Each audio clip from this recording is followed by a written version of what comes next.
Okay, so here is what you're going to do your encaustic painting for your bookmark. First thing you're going to do is you're going to take your paper that you have for your bookmark and you're going to take some tape.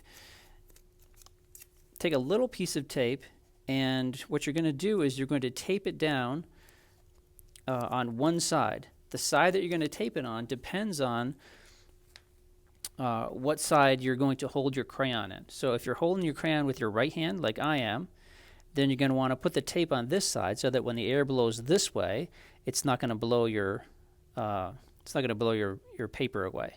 If I did it the opposite way and taped it on this, and I was doing it this way, then the air would get underneath this paper and it would just blow it away. So first thing, tape down my bookmark.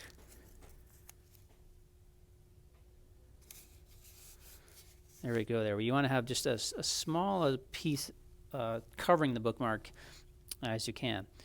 So that's the first step, is to tape it. Second step is to put your glove on the hand that you're going to be holding the crayon in. The reason we're doing this is that we don't want your hands to get too hot. Okay? That's just to protect your hand. Okay, so you're going to take your crayons that you have. I'm having them on the outside of my box. So keep them on the outside of your box, and then pick whichever one you want to start with. I guess I'll start with the orange. And to turn this hairdryer on, you're going to want it on high and high. So on this one, the heat is on high and the speed is going to be high. So when I turn that on, it'll start. So go ahead and point it down here. And you're going to want to get it about as close as you can without touching the crayon. The main thing is to not touch the crayon.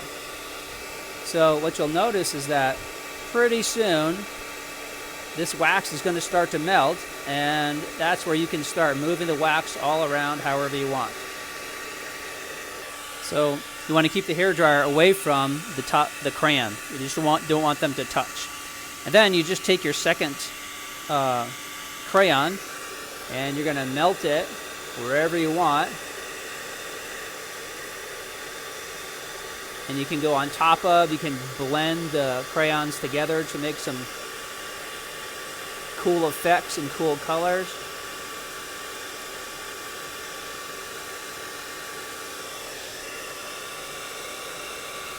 Notice I'm holding the crayon up here so that it's pretty far away from where it's melting. If you want to push some of the liquid crayon back the other way, you can do that as well. And then let's do some of the pink. Notice when you put the crayon out of the box, make sure you put it on your scratch paper. Use some pink here as well.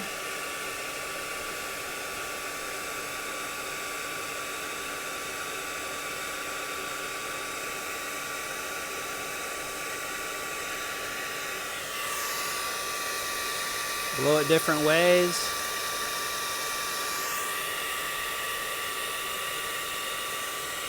Put some of that in with the other one so the colors can overlap maybe.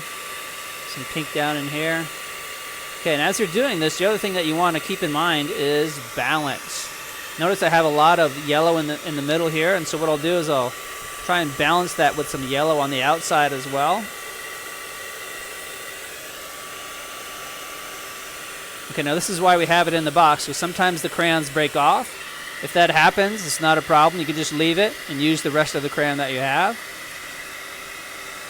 If we use the box here, then the floor won't get all messed up. All right, we need a little bit more orange. So the other thing is to make sure you don't leave any white. You want to have color on all of it. We'll put some orange in there.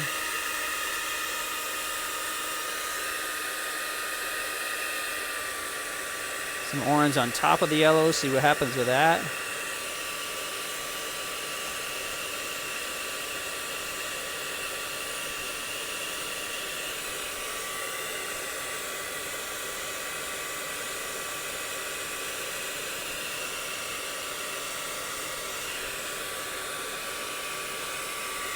Alright, so I've got some good colors going on there. I think I need some more pink, so I'm going to put some pink on top of this and see what happens here.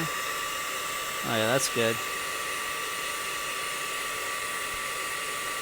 And then I'm missing some yellow, so I think I want some more yellow. Let's melt some more yellow to go in these white parts here.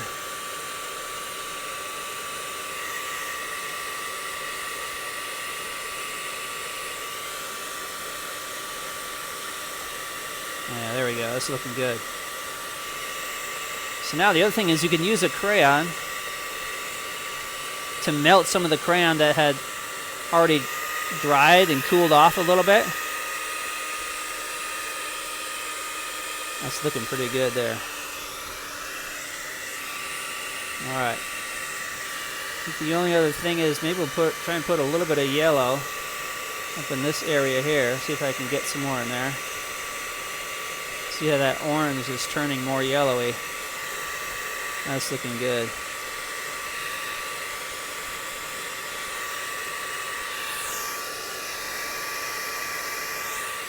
Okay, and as I'm going along here, I see a lot of yellow and orange, but I don't see pink. So I'm going to try and get some pink. The thing is that the pink is going to melt into the yellow and turn orange.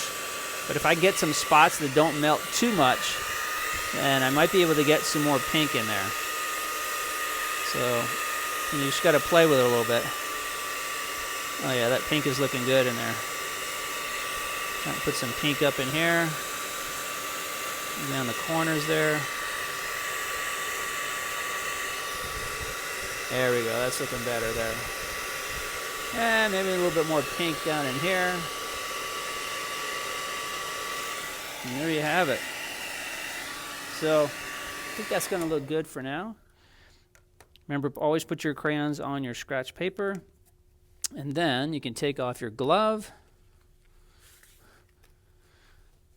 And this wax melts very quickly, so even within a matter of seconds I'm going to be able to touch that. But first what I'm going to do is I'm going to take off my tape without touching this yet. Take off my tape there. And I can take this off. So this is already cool enough that I can touch it and it's not going to mess it up. So that's pretty good. So the other thing that you want to do is take some color of crayon and then just color in the part that you had the tape on just so it doesn't stand out so much. And we're good to go.